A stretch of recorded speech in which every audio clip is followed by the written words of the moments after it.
As finance people, we really value and really advocate that they learn how to diversify. If you have learned how to diversify, then it will siguro cushion you from some major shocks that's gonna happen.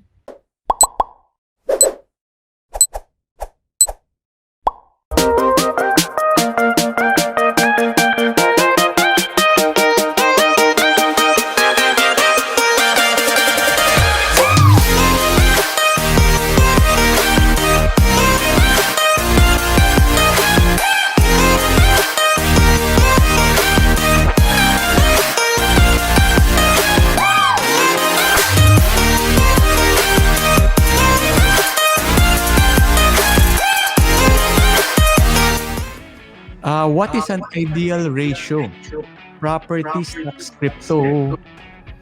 Yeah, okay. Ganda yan, ano? That's very relative na yan. It's relative to your, number one, age is a factor because the younger you are, the more risk that you can take. Sabi nga nila, do you recommend stock market or even cryptocurrency to young people? I said, of course. Why? If they lose their money, they still have parents. Di ba? Yeah. Okay.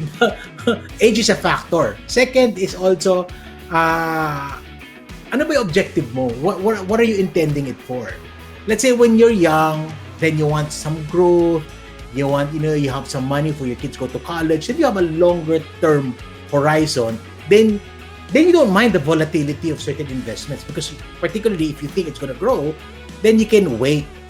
Like say, that's why I'm not afraid of some of my investments are at maybe 20% down. I've averaged down a little bit. So I don't mind because I'm turning 54 in 2 weeks back or something like that. So age is a factor, objective is a factor, then your risk tolerance also. Kasi I may like for instance, I would go to crypto, but I cannot recommend crypto to other people. You see, in fact, Carl is my friend. I'm not gonna recommend crypto to Carl. I know Carl. Diba? Carl doesn't like the volatility of any investment. So, Paano yun? Kayo lang ang yayaman. Ako yung mali-left behind ako. Okay? That's not true. He's the most humble patago person. So, yan. So, those things are important. Diba? I mean, I couldn't recommend it to you. But you have to have a conviction for certain investments. Just like ako, I know Carl is a property guy. And I know he does, he loves mga bonds, he likes the boring stuff. But it suits him, okay? He can find money elsewhere. So, you have to understand which one works for you. Kuya Randell, we have a question from the audience. Alam mo ito, marami talaga nagtatanong. Siyempre, when you talk to an insurance agent, lagi kulang ang coverage mo. Laging kailangan dagdagan. How much is enough? Kasi siyempre, if you keep on putting your money into insurance policy, nawawalan ka ng liquidity sa present. So, when is enough? The way to do that is you have to do honest to goodness financial analysis, financial planning. You have to determine kasi insurance is a risk management instrument. Ibig sabihin yan, ang goal ng insurance is that if anything happens to you, it's gonna replace your loss of income and stuff like that. So that's the primary goal. The growth goal, the investment goal is a secondary consideration. So you have to take first how much you need. So example, the best way to do it, if I die today with my assets and my money, how long can my family live off it? So that's one. Next is liquidity. Yes, sige, I have money.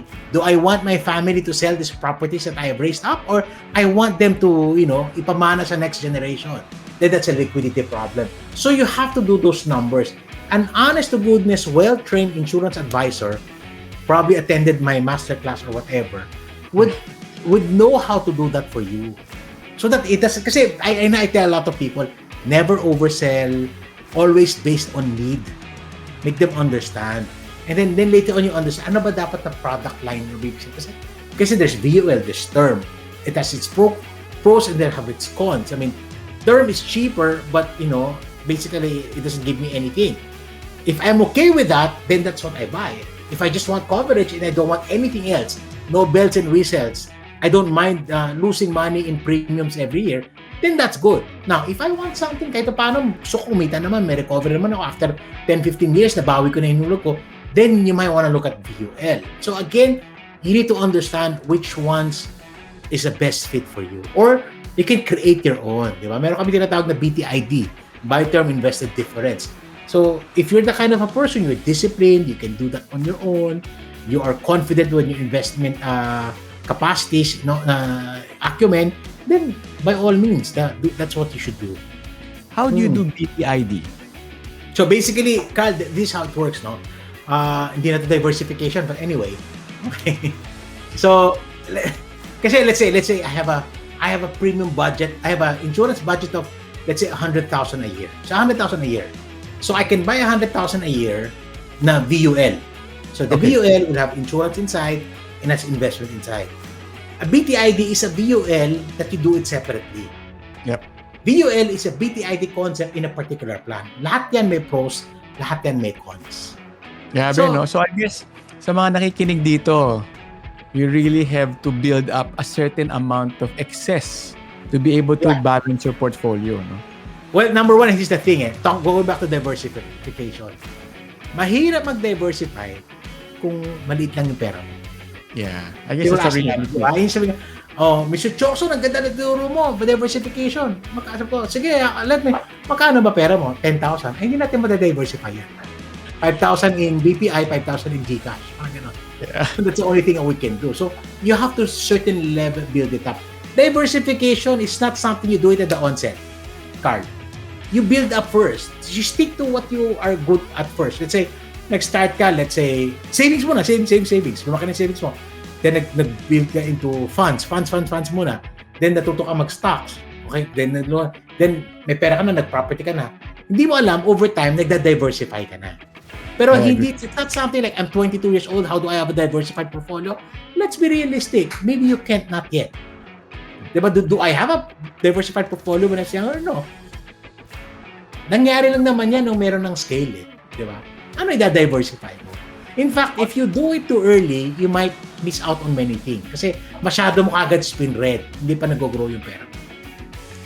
Interesting, Randell. So, sa mga listeners natin out there, yun nga, kung hindi pa masyadong malaki ang investable funds, then relax, work on your active income, increase, save para marami kang investable funds. Yeah. So, ano ma-advise mo kila Sean, our technical guy, mga 20s? Okay. You know, Gen Z guys, no, these are the people who are open to cryptocurrency. If they want to go into stocks, they like the technology, the disruptive, those things. So, yun bagay sa kanila yan So, it's something, like, stock market is good for these young guys because it's they can come into it, they can make money out of it, they can study it. So I think these for younger people, tech funds are gonna be good and stuff like this. They are available out there also. No? In fact, that's why I don't know if you've been in the news. No, there's G-Invest and G-Cash. They can actually start investing for as low as 50 pesos and 1,000 pesos, something like that. They like to do that, so they can get into that first. Build it. Ito, suggestion ko sa inyo mga Gen Z, kumita na kayo sa funds nyo, sa stocks nyo, sa crypto. Pag may kita na, substantial na, lipat nyo na iba sa property. So, and here's the thing, if they do it right, they might be able to buy property younger than we did. Siguro, I just want to add on what you said, no, Randall. When you're young, you don't focus, don't focus too much on the profit, but focus on the learning. Yung pasok ka sa Binance.com, sabi ni Marvin, pasok na tayo sa Binance.com. Go for the learning. If you lose money, okay lang, you keep on going. I've been seeing sa TikTok, sabi ko parang dumadami dito mga influencers and they're dishing out advice on finance and investment. Parang, teka, parang. Kasi I'm a big fan. I'm so against oversimplification. And then there's a lot of people, they say they oversimplify. And I remember my first TikTok, I said, alam mo, ang pagyaman, hindi siya mahirap, pero hindi rin siya madali. Hindi yung magtipid ka lang, okay ka na. Hindi rin pwede magastos ka. So there has to be a process. So the oversimplification can work against you. Because you might get into something blindly, and then, na-realize mo, mali, hindi pala ganun kabilis. Randell, we have arrived at our destination, and I know you have a Bible group after. Any last words sa audience natin from the 20s, 30s, 40s, 50s, 60s? Guys, listen to Carl. I mean, I listen to him. Really, such wisdom. Si Carl, hindi lang property, magaling yan, ha? Talk to him about parenting, relationships, service to mankind, and everything. Even love niya for the Lord. But more than anything else, I think you have to understand your biggest why. And that's why you cannot remove that away from the Lord. More than anything else, the best advice I can give you is give your life to the Lord.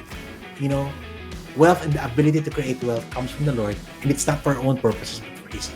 The moment you understand that, everything else will be crystal clear for you. And that, for me, is the greatest advice I can give.